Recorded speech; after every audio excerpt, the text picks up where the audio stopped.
Hi there guys, it's Ryan, and here's my review of the Motorola RAZR V. So when it comes to cell phones, Motorola not only being in the game one of the longer players, but that RAZR name really does carry a lot of sort of weight and history to it.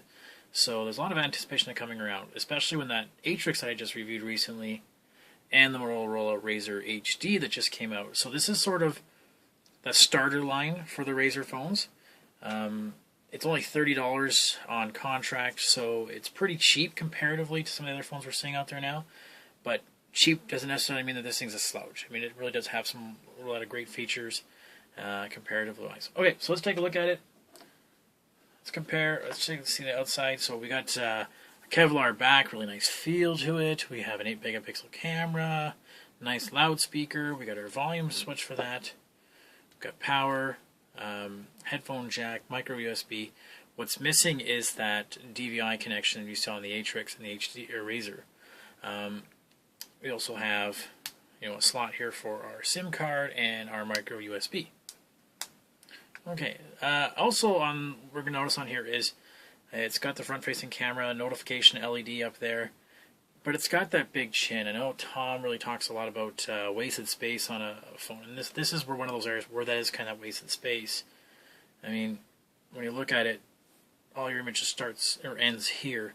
So from here to here, there's like just stuff that's not, again, could have been used, could have gone right to the edge. Who knows? All right, so let's compare the size of these two things. Let's pull up the standby, my Galaxy Nexus. Okay, so if you compare screen edge to screen edge there, Galaxy Nexus is a little bit larger. But otherwise not too bad. Not too much of a difference. For 4.3 inches versus 4.65, nobody's really noticed that much difference. Still bigger than iPhone 5. Okay, so internally wise, we've got a dual-core processor in here. 1.2 gigahertz, 1 gig of RAM. It's got 4 gigs of space. So with the 1.2 gigahertz processor, you may say, well, that's pretty slow comparatively. Well, not really. Let's pull up a couple of tests I've done here. And here it sits just slightly below the Galaxy Nexus. So it actually performs quite well. I mean, not an issue there to run any of the apps that we're going to probably want to throw at it. So it does it quite well. In terms of what we were seeing in terms of software, it comes with Ice Cream Sandwich 404. Will it see Jelly Bean? I can't see why not. This is a device that probably could definitely handle it, especially now that Motorola is owned by Google. They're probably going to make sure that happens. But it does have more Moto Blur sort of look to it than it did when it was, let's say, the Atrix, which is a little more vanilla. Where you notice it especially is the lock screen. Has the old RAZR kind of look to it, that Moto Blur look, and the lock screen, which you can't really edit or change. Some of the widgets are different. That circles widgets I really liked is gone. That flick up swiping feature for some of the icons is gone. But again, it still acts very well. So no problems there. It does come with a lot of software like GoToMeeting, a Citrix receiver, Quick Office.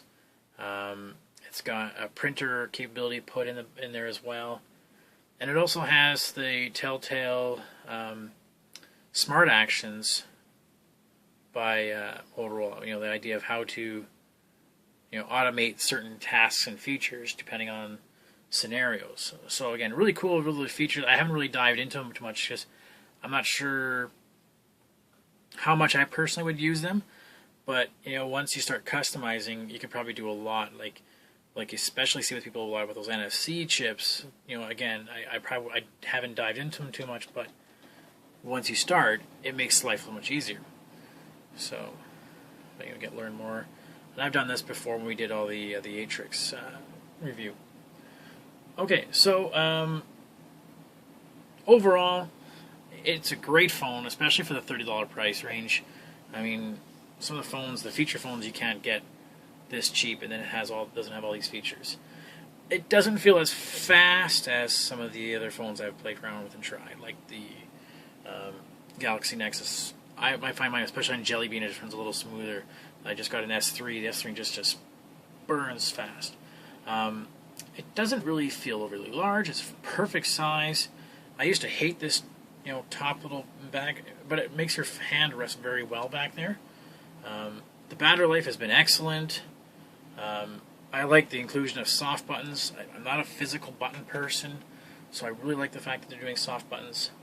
I don't like how that lock screen isn't customizable. I would like to be able to change the text message to email or something like that.